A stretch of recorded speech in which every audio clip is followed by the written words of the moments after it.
Hi all, my name is Michael Vasquez. I'm a special educator in Prince George's County in Maryland, and this is a video brochure for the IEP process.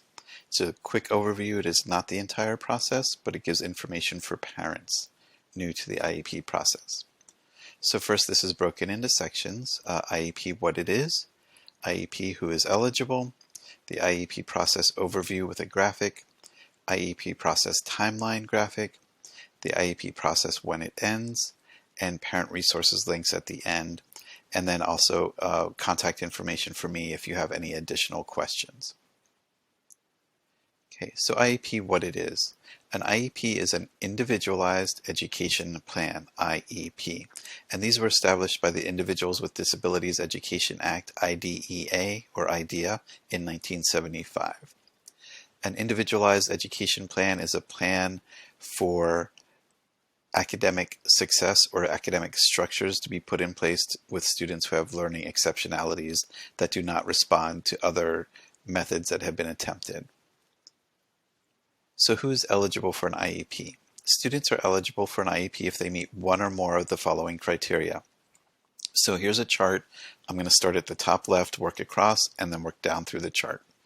So students who have a specific learning disability or SLD, other health impairment or OHI, autism spectrum disorder or ASD, emotional disturbance or ED, speech or language impairment.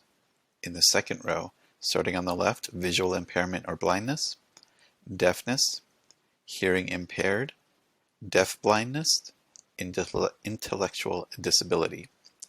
In the bottom row, starting on the left, traumatic brain injury, multiple disabilities, or orthopedic impairment. So a note, each of the above criteria can cover multiple exceptionalities. And I have a link at the end that will take you to a website with more information about what those multiple exceptionalities are under each of these criteria. Not all the criteria, but some of them. All right, so how the process works. First, on the left here in the green circle, there's a referral. A student's having academic difficulties, they're not responding to intervention that is put in place to try to support them. So if that's happening, then an evaluation is made based on that referral.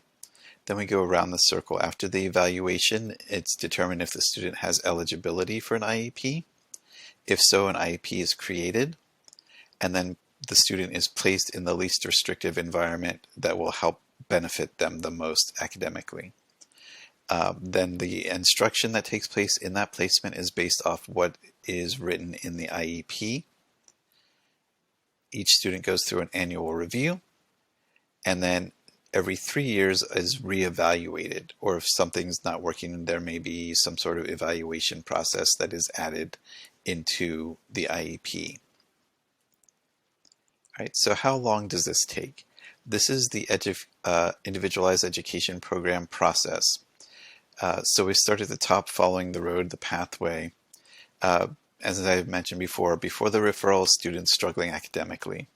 There's a referral that's made. Somebody sends a written referral. That can't just be verbal, it has to be written. Within 15 days of that referral, which is made by a parent, teacher, or other staff member, within 15 days, the parent must provide informed consent, which is write a written letter saying, you have my permission to evaluate my student. Okay, within 30 days of receiving that letter, the process will begin, and within 60 days, the student is evaluated. All right, then after that, after the evaluation takes place, an IEP meeting is initiated, and within 30 days of the evaluation, the IEP meeting must occur.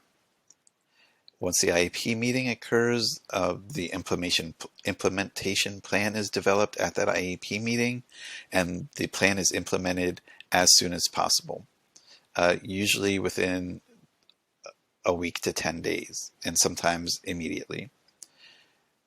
And again, there's paperwork involved where the parent has to sign off on implementing the plan.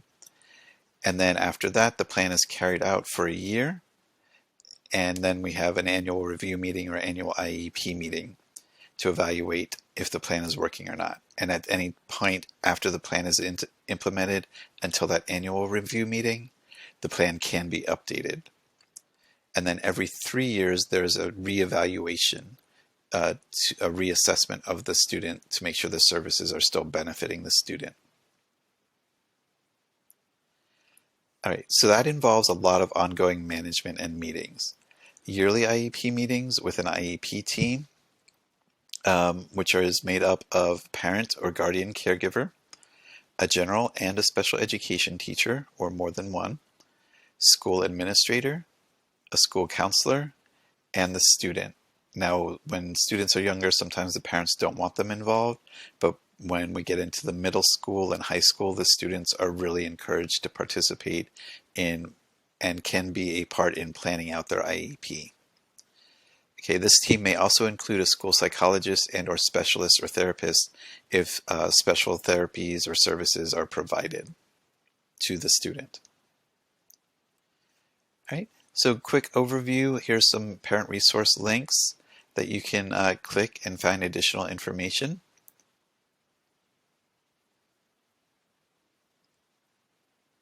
And if you have any questions, you're always welcome to contact me. Here's my email address and also a link to my website, which has additional information. Thank you for your time. I really appreciate it. And I wish you the best. And please feel free to reach out if you have any questions.